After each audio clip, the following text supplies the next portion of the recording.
kind of respect this guy for that, bro. I kind of respect this guy. I mean, I was already kind of respecting him a bit, but some of his stances, man, come on, bro. Come on.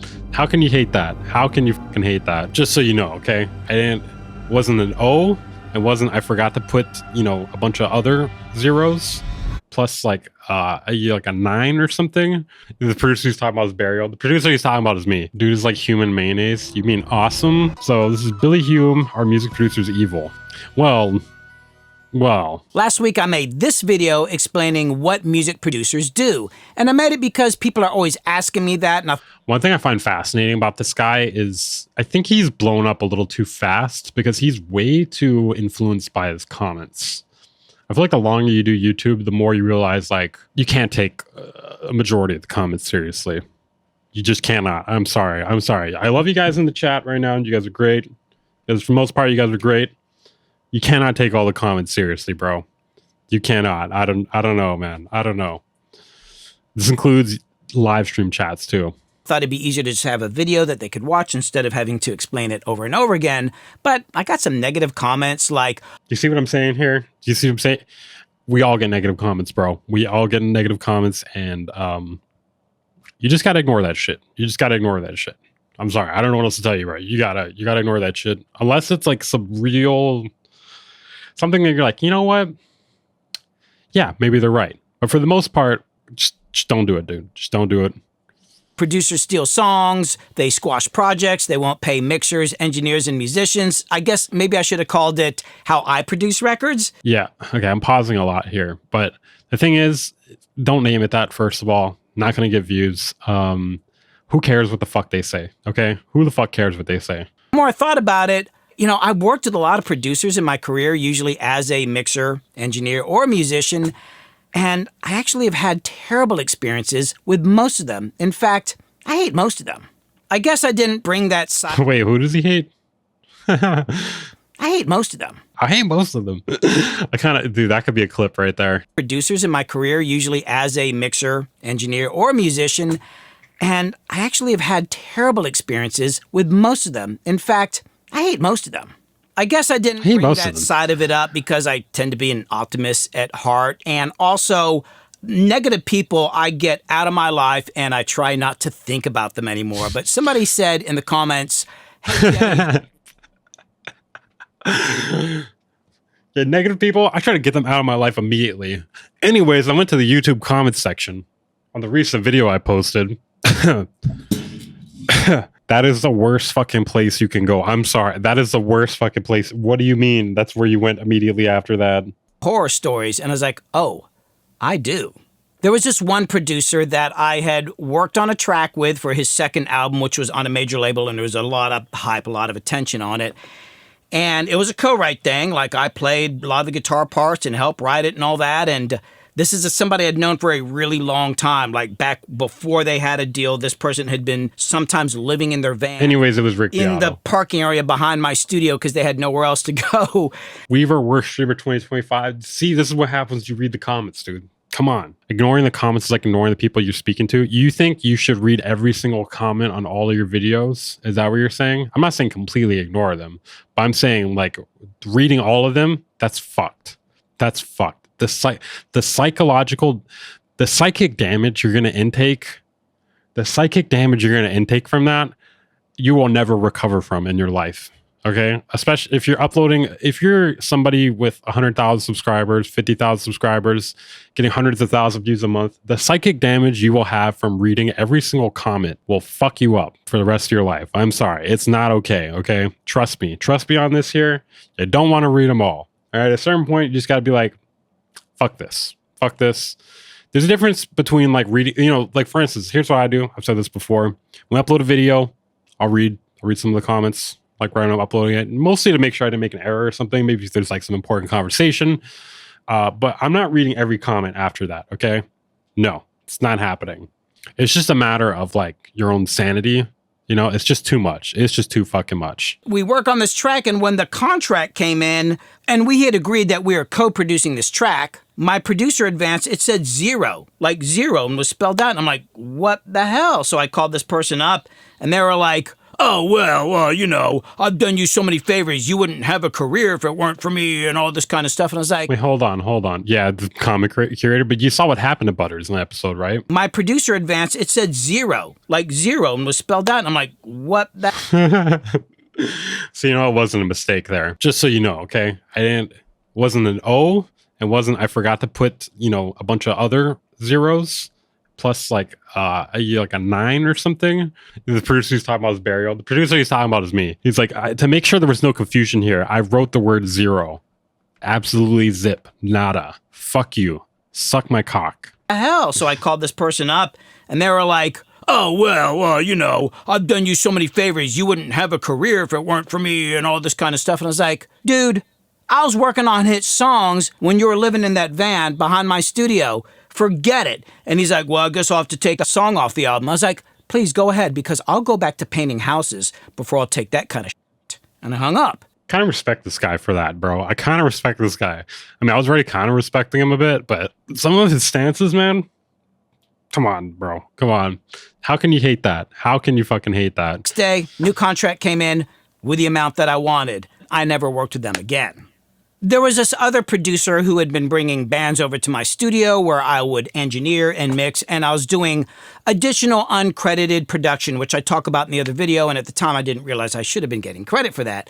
But anyway, I had been given a CD by a friend of mine of a local band rehearsing in a garage, and I heard it and I thought it was really good. So I handed it to this producer and I said, hey, check this out. I think this is pretty good. Maybe we could work on this. And they... I already know where this is going. I know where this is going already. Let me guess. You showed this guy this hot new group that you kind of found, and you're like, hey, we should work on this. Let me guess. He contacts them and he cuts your ass out. I took it, and I didn't really think about it much till a few weeks later. I find out from somebody that this producer had gone out, seen the band at a rehearsal, talked to them, got money, took the whole project to another studio with another engineer, and... Okay, if he doesn't this guy in front of this family, I won't have respect for this guy, because that guy needs to be redacted. All right, that guy needs to be redacted. I have not seen this. Okay, that was the only thing that could have happened. Set up a major label showcase all without telling me, and when I confronted this person about it, they just acted like, oh, I forgot, duh. And it was like, that was kind of the first time that happened. But you forgot? Oh, okay. Right. It happened again.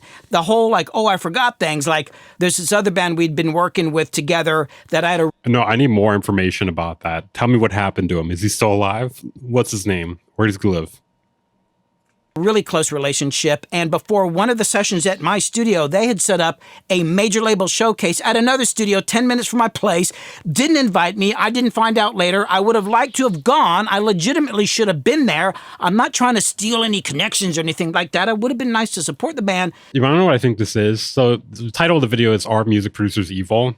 I don't think music producers inherently are evil. I think what is happening is in order to be a successful entrepreneur and, you know, being a music producer, audio engineer, self-driving businessman in any sort of field, there's going to be a lot of sociopaths. I don't know how else to say it. There's going to be a lot of sociopaths. Okay. The amount of drive and the amount of like willpower it takes is not for normal people. It attracts some sociopaths. I wouldn't say like probably more than 50%, probably less than that, maybe 25% or something.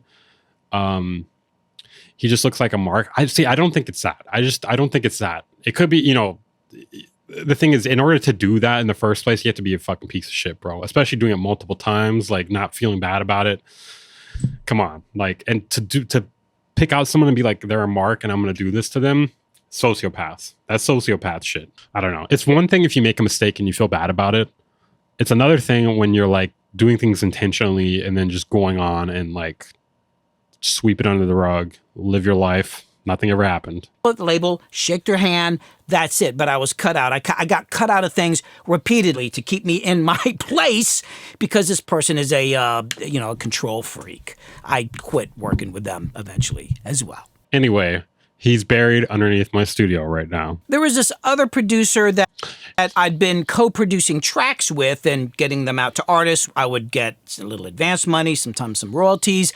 Well, part of the reason why sociopaths are the most successful in business is because think about who's going to charge you the most money and not feel bad about it.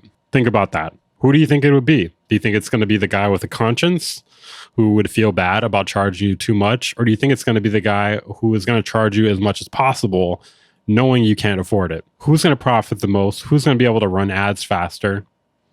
Sociopaths. They're going to rise to the top the fastest. And the only way you can like crush them out or stomp them out is like calling them out for shit. But we also did remixes for big artists. And with a remix, you get some advance money. And in most cases, you don't get any royalties because it's already a song that was written. And we agreed to do this. It was for a huge artist. We did some remixes for 2 songs. I think there might be a movie about that. Yeah, American something. I can't think of it right now. What? Oh, God. It's really... Oh, I can't think of it right now. I got my money. Boom. I gave the master tracks over to this producer so it could go get mixed by somebody else. The artist wanted to use their own mixer. I knew what it was. It's a joke. It's a joke. You didn't have to say it, dude. American producer. That's funny. Months later, I'm watching TV and I hear our song. It comes on. I'm thinking like, oh, they're playing the remix. And then I hear new lyrics. I'm like, wait, that's not what we did. Turns out this artist liked the music on the remixes so much that they turned them into new songs, which means they technically become new compositions. I was never told. I should have gotten royalties on that. I was asked by a couple lawyers if I wanted to sue. At the time... bro, okay. You need to do shit about this. Somebody earlier said you look like a mark.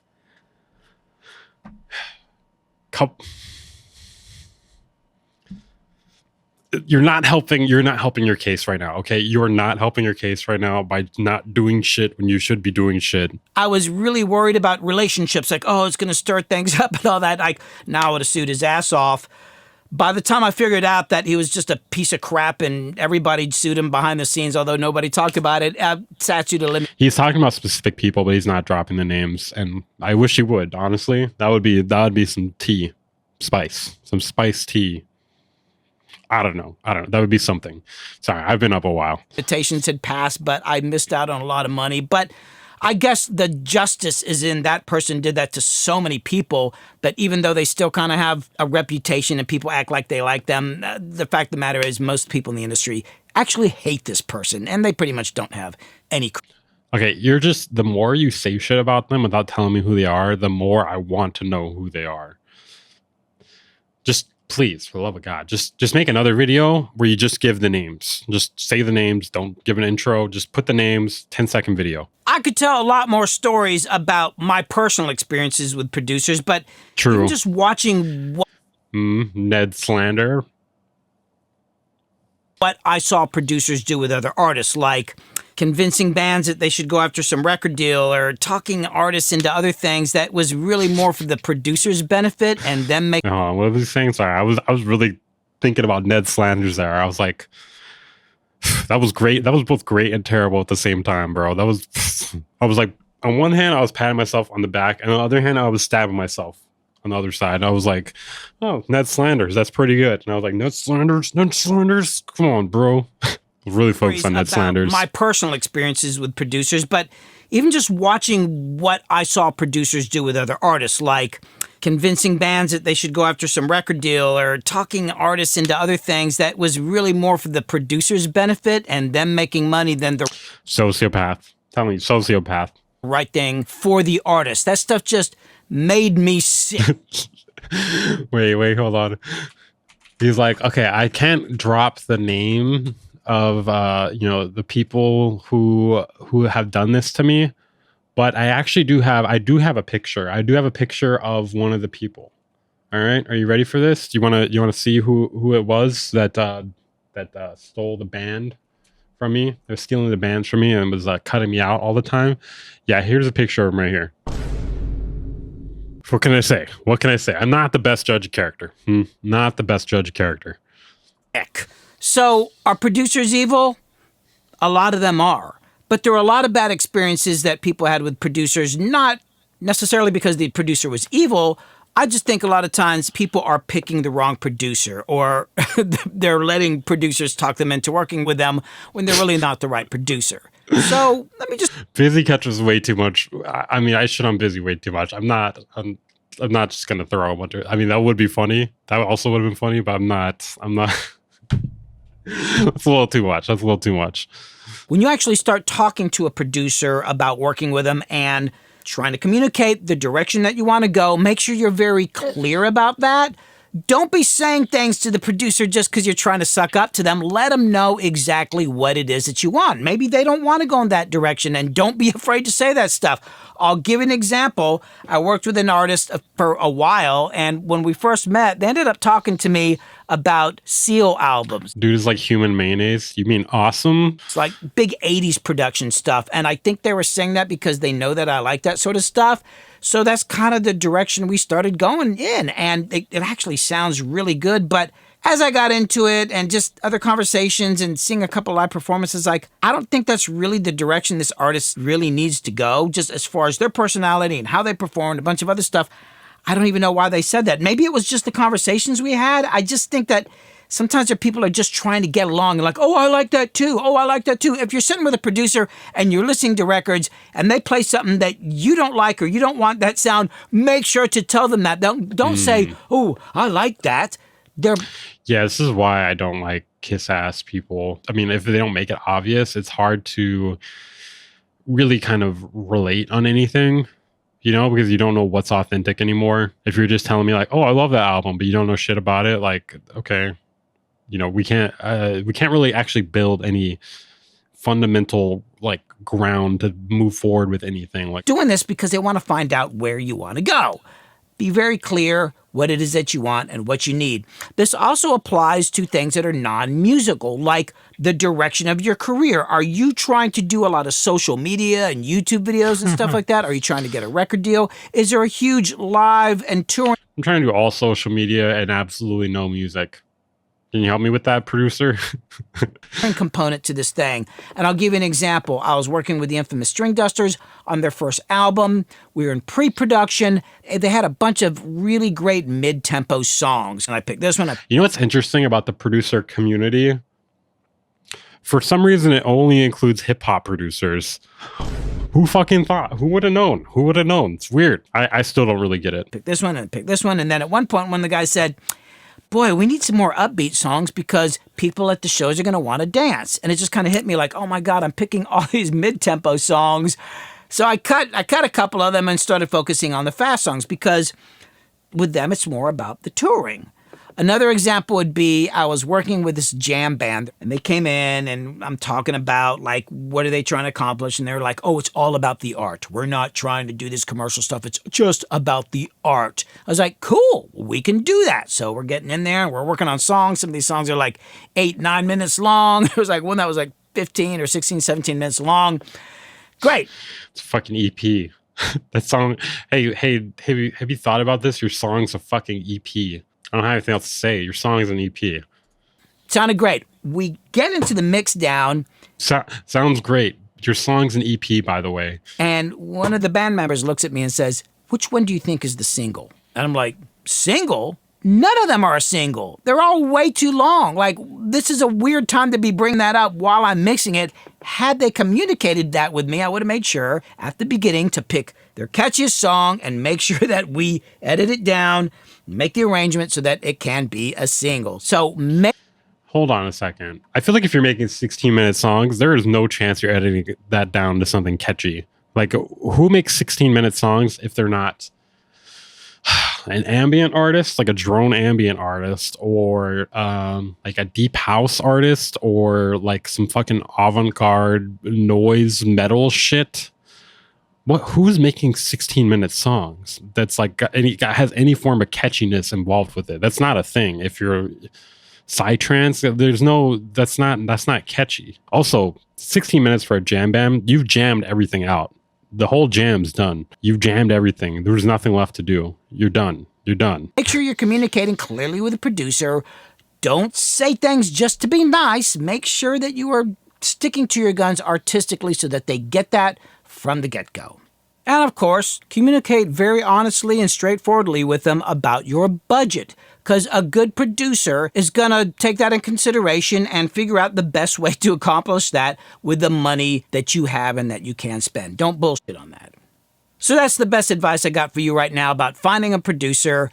You know, going back to the whole evil producer thing, you know, that thing is something I've never understood, because most of those evil producers I knew were people that I'd known for a long time and didn't find out the stuff till I started working with them. And yeah, for real. I can't make a song more than 3 minutes, and there's people out here making their song the length of an EP. Genuinely, how? I never quite understood it. I got into music because I love it, and I genuinely want to do the best thing for the artist, and I don't know. I don't understand it. But just beware. There's definitely some evil producers out there. Just be careful. Anyway, that's all I got for you. I hope you enjoyed the video. Be good to each other. I actually enjoyed this video. This is good. So far, we got some bangers today. We probably got some slop shit coming up next.